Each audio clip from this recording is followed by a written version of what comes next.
Hello students, welcome to Dr. RP classes. Today we are going to study a very important chapter State Legislature.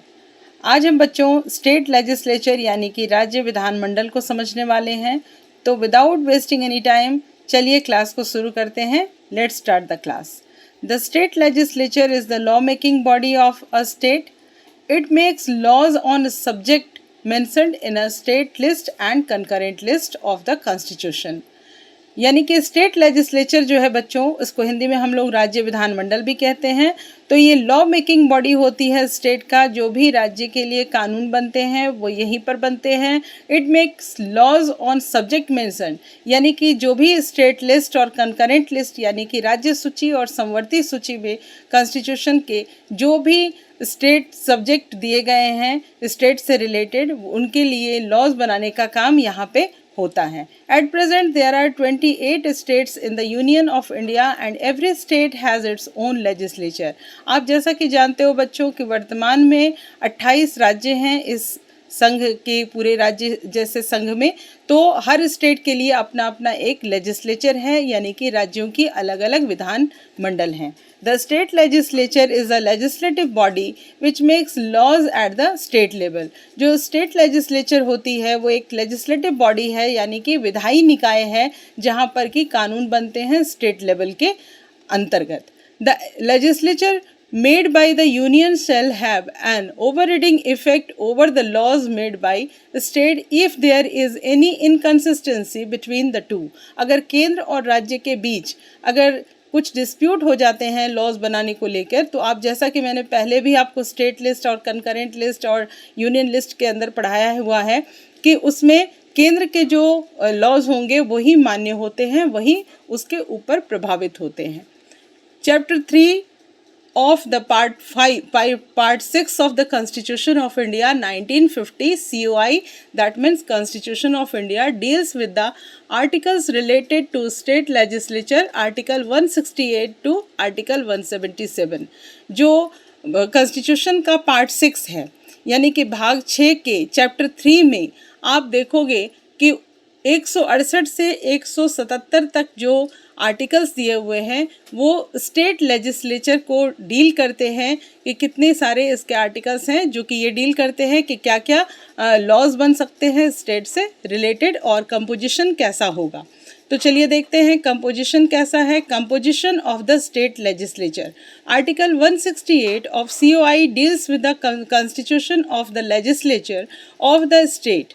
जो article है 168 COI का, वो legislature का state legislature के composition के बारे में बताता है. There are 2 types of state legislature. तो 2 तरह के राज्य विधानमंडल हो सकते हैं, unicameral legislature and bicameral legislature, यानी कि एक सदनात्मक विधानमंडल और द्विसदनात्मक विधानमंडल. यूनिकैमरल का अर्थ होता है बच्चों एक सदनात्मक, एक सदन यानी कि जिस जगह पे जिस राज्य में सिर्फ और सिर्फ एक सदन हो, एक हाउस हो, जैसे कि Vidhan Sabha. Consist of only the legislative assembly. जैसे कि आप झारखंड की विधानसभा को देख रहे हो, तो झारखंड एक छोटा सा स्टेट है और वहाँ पर सिर्फ और सिर्फ आप विधानसभा को ही देखते हो. तो यहाँ पे जो लेजिस्लेचर है वो यूनिकैमरल कहलाएगा. अब है bicameral legislature. Consist of the governor, legislative assembly यानी कि विधानसभा एंड लेजिस्लेटिव काउंसिल यानी कि विधान परिषद. तो बाईकैमरल लेजिस्लेचर जो है वो कैसे बनेगा बच्चों, तो वो राज्यपाल यानी कि गवर्नर, लेजिस्लेटिव असेंबली विधानसभा और विधान परिषद के साथ बनेगा. जैसे हम पार्लियामेंट को पढ़ते हैं तो राष्ट्रपति, प्रेसिडेंट, लोकसभा एंड राज्यसभा, ये तीनों से मिलकर बनती है, वैसे ही बाईकैमरल जो लेजिस्लेचर है वो इन तीनों से मिलकर बनेगी. अब इसके डिटेल्ड स्ट्रक्चर को समझते हैं. तो यहाँ पे एक स्ट्रक्चर बना रखा है मैंने आपके लिए. तो देखिए स्टेट लेजिस्लेचर का ये स्ट्रक्चर है. सबसे ऊपर है गवर्नर, इसके बाद है लेजिस्लेटिव असेंबली यानी कि विधानसभा, इसे हम विधानसभा कहते हैं हिंदी में, और लेजिस्लेटिव काउंसिल यानी कि इसको हम विधान परिषद कहते हैं. मेंबर्स डायरेक्टली इलेक्टेड, यहाँ पे जो मेंबर्स होंगे विधानसभा में वो डायरेक्टली जनता के द्वारा इलेक्टेड होते हैं, निर्वाचित होते हैं. मेंबर्स इनडायरेक्टली यानी कि विधान परिषद के जो मेंबर हैं वो इनडायरेक्ट वे में इलेक्शन जीतते हैं. और इसका जो टर्म होगा विधानसभा का वो 5 ईयर्स का होता है. लेकिन लेजिस्लेचर काउंसिल का जो ये होता है टर्म होता है वो परमानेंट हाउस है, इसलिए उसके जो 1/3 जो मेंबर्स हैं वो एवरी 2 ईयर्स में रिटायर होते हैं लाइक राज्यसभा। और इसमें मिनिमम और मैक्सिमम मेंबर्स होते हैं, इसके लिए मिनिमम और मैक्सिमम मेंबर्स की ज़रूरत नहीं पड़ती क्योंकि ये एक परमानेंट हाउस है। तो इसमें मिनिमम जो मेंबर होते हैं यानी कि बहुत छोटे से राज्य होंगे तो वहाँ लगभग 60 मेंबर्स हो सकते हैं, और मैक्सिमम बहुत बड़ा सा राज्य है तो वहाँ पे 500 मेंबर्स भी हो सकते हैं। और यहाँ पे देखिए कंट्रोल्स काउंसिल ऑफ मिनिस्टर, इसको पूरा कंट्रोल कौन करेगा तो काउंसिल ऑफ मिनिस्टर्स करते हैं। और यहाँ पर जो बिल्स हैं वो मनी बिल यहाँ पे इंट्रोड्यूस हो सकता है, और यहाँ पे जो बिल्स होंगे उनको सिर्फ रिव्यू किया जा सकता है, सिर्फ रिव्यू करने के लिए, समीक्षा करने के लिए बिल्स को जाया जा सकता है। तो अभी आप देखिए components of the state legislature. तो गवर्नर जो है वो कंपोनेंट्स में governor constitutional head of the state, जैसे आप देखते हो प्रेसिडेंट के बारे में हम लोगों ने पढ़ा था कि कॉन्स्टिट्यूशनल हेड होते हैं वो पूरे देश के, तो वैसे ही गवर्नर जो हैं वो स्टेट में हैं सबसे ऊपर, तो वो constitutional head of the state कहलाते हैं। इसके बाद है समन्स एंड प्रोरोग्स द लेजिस्लेचर, यानी कि विधानसभा के सेशन को बुलाना और आहूत करना ये अपने राज्यपाल का काम होता है। गिव एसेंट टू बिल, जो बिल पे एसेंट देना है वो किसका काम है बच्चों, वो भी गवर्नर का काम होता है। Can reserve certain bills for the president consideration, तो कुछ बिल ऐसे भी होते हैं जब राज्यपाल को ऐसा लगता है कि कुछ बिल ऐसे हैं जो प्रेसिडेंट को भी देखने चाहिए तो वो प्रेसिडेंट के कंसिडरेशन के लिए उस बिल को रख देते हैं। Addresses the first session after election and every years first session, जो पहला सेशन होगा इलेक्शन के बाद का हर साल वो एड्रेस कौन करेगा तो उसको एड्रेस करेंगे गवर्नर, क्योंकि जो लेजिस्लेटिव स्ट्रक्चर है उसमें गवर्नर जो है वो सबसे ऊपर हैं। इसके बाद देखिए लेजिस्लेटिव असेंबली, यानी कि इसको कहते हैं Vidhan Sabha. Article 170 of COI deals with the composition of the legislative assembly.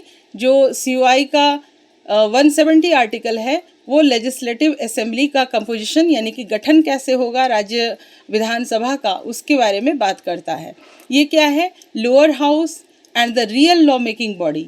यहाँ पर इसे लोअर हाउस कहा गया है यानी कि निम्न सदन, जैसे हम लोकसभा को कहते हैं, और रियल लॉ मेकिंग बॉडी है। यहाँ पर जितने भी स्टेट के लिए लॉज बनते हैं वो यहीं पे बनते हैं। Members are elected directly by the people, लोगों के द्वारा मेंबर्स इलेक्ट होते हैं। Has control over the council of ministers, और काउंसिल ऑफ मिनिस्टर्स का कंट्रोल होता है यहाँ पे। कैन पास मनी बिल्स, और यहीं से जो राज्यों की जो बजट होती है, आम बजट, वो यहीं से पास होती है, मनी बिल यहीं से पास होते हैं। अब नेक्स्ट देखिए लेजिस्लेटिव असेंबली और लेजिस्लेटिव काउंसिल। अब नेक्स्ट है लेजिस्लेटिव काउंसिल, विधान परिषद, इसको हम हिंदी में विधान परिषद कहते हैं। Article 169 of COI deals with the abolition और creation of legislative council in state, जो राज्यों में जो लेजिस्लेटिव काउंसिल होंगे उसकी डील करता है। 169 जो आर्टिकल है वो ये बताता है कि किसी भी राज्य के विधानमंडल में लेजिस्लेटिव काउंसिल भी हो सकते हैं। अब यहाँ देखिए session of the state legislature, जो सत्र होता है, जो सेशन होता है स्टेट लेजिस्लेचर का, उसके बारे में क्या बताया गया है। Article 174 of COI deals with the session prorogation and the dissolution of the state legislature। जो 174 आर्टिकल है बच्चों, वो सेशन यानी कि जो राज्य विधानसभाओं की जो सेशन होती है उनको आहूत करना होता है और उनको भंग करना होता है, उसके बारे में ये डील करता है। The state legislature shall meet twice a year and the interval between the two sessions must not exceed 6 months। जो स्टेट लेजिस्लेचर होता है कम से कम उसकी जो बैठक होती है वो साल में 2 बार होनी चाहिए, और उसके बीच का जो अंतर है वो 6 महीने से ज़्यादा नहीं होना चाहिए। The governor has the authority to summon session, article 174। जो गवर्नर होंगे, राज्यपाल होंगे, वो जो सेशन होता है उसको बुलाने का काम करते हैं, और उसके बाद एड्रेस भी वही करते हैं। The governor shall address the state legislature, और स्टेट लेजिस्लेचर को वो एड्रेस करते हैं। The privilege and immunities of the member of the state legislature are like that of the member of parliament. The governor may from time to time prorogues और dissolve the legislative assembly. जो privilege मिले हुए हैं जो प्राथमिकताएं और जो सुविधाएं हैं जैसे एमपीज़ को मिली हुई हैं वैसे ही स्टेट लेजिस्लेचर के मेंबर्स को भी दी गई हैं। और जो गवर्नर होते हैं बच्चों, वो टाइम टू टाइम उसको सेशन को आहूत कर सकते हैं, बुला सकते हैं, और जो काउंसिल ऑफ मिनिस्टर होती है उसकी एडवाइस पे लेजिस्लेटिव असेंबली को डिसॉल्व भी कर सकते हैं, यानी कि भंग कर सकते हैं।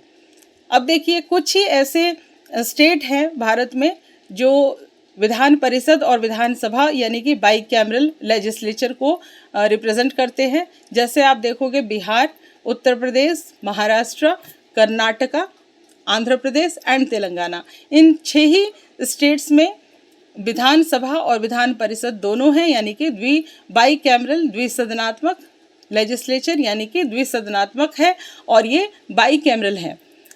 अब देखिए पावर एंड फंक्शन, पावर और फंक्शन कौन कौन से होंगे, तो लेजिस्लेटिव पावर है makes laws on state list subject, जितने भी स्टेट लिस्ट के सब्जेक्ट हैं उन पे कानून कौन बना सकता है, तो ये राज्य विधानमंडल बना सकती है। Share law making power on concurrent list subject, जो समवर्ती सूची में जो सब्जेक्ट दिए गए हैं कंकरेंट लिस्ट में, उस पर भी लॉ बनाने का जो पावर है वो लेजिस्लेचर पावर वो इनके पास होता है। फाइनेंशियल पावर क्या है, money bill can be only introduce in the legislative assembly, जो विधानसभा होगी वहाँ पर मनी बिल को इंट्रोड्यूस किया जा सकता है सिर्फ और सिर्फ विधानसभा में ही, ना कि विधान परिषद में।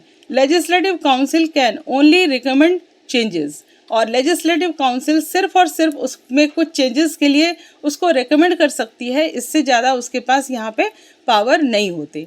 अब देखिए एग्जीक्यूटिव पावर क्या है, council of ministers is responsible to the legislative assembly.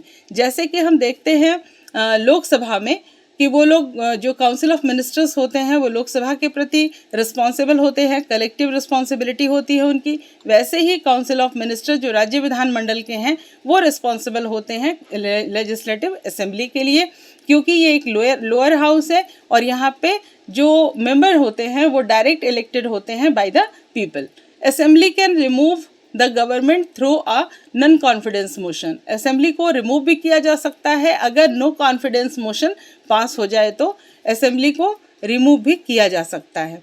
अब इसके बाद देखिए इलेक्टोरल पावर, इलेक्टोरल पावर क्या है, तो इलेक्टोरल पावर में members participate in the election of the president of India, इनके जो मेंबर्स होंगे बच्चों वो प्रेसिडेंट ऑफ इंडिया के जो इलेक्शन होते हैं उसमें वो पार्टिसिपेट कर सकते हैं। Elect representative to the Rajya Sabha where applicable, और ये राज्यसभा के लिए भी एप्लीकेबल होते हैं। कॉन्स्टिट्यूशनल पावर क्या है, ratifies certain constitutional amendment bill affecting states, तो ये रेटिफाइज करते हैं, पुष्टि करते हैं अमेंडमेंट बिल जो अफेक्टेड होता है स्टेट्स के लिए। आइए कुछ डिफरेंसेस हैं इनके बारे में समझ लेते हैं, विधानसभा और विधान परिषद के बीच में क्या अंतर है और इनको हमें समझना बहुत ही इम्पॉर्टेंट है। तो यहाँ पे देखिए एक डायग्राम बना हुआ है, इसके तहत आप समझ सकते हो तो विधानसभा और विधान परिषद इसमें दोनों में क्या डिफरेंसेस है। तो विधानसभा को हम लोअर हाउस कहते हैं और विधान परिषद को हम अपर हाउस कहते हैं। विधानसभा को लोअर हाउस कहते हैं जस्ट लाइक लोकसभा, और विधान परिषद को अपर हाउस कहते हैं जस्ट लाइक राज्यसभा। तो विधानसभा का इलेक्शन जो होता है वो डायरेक्ट होता है, विधान परिषद का जो इलेक्शन होता है बच्चों वो इनडायरेक्ट होता है। विधानसभा का एक टर्म है जो 5 ईयर है और उसको कभी भी डिसॉल्व भी किया जा सकता है, लेकिन विधान परिषद जो है एक परमानेंट बॉडी है और उसको डिसॉल्व नहीं किया जा सकता।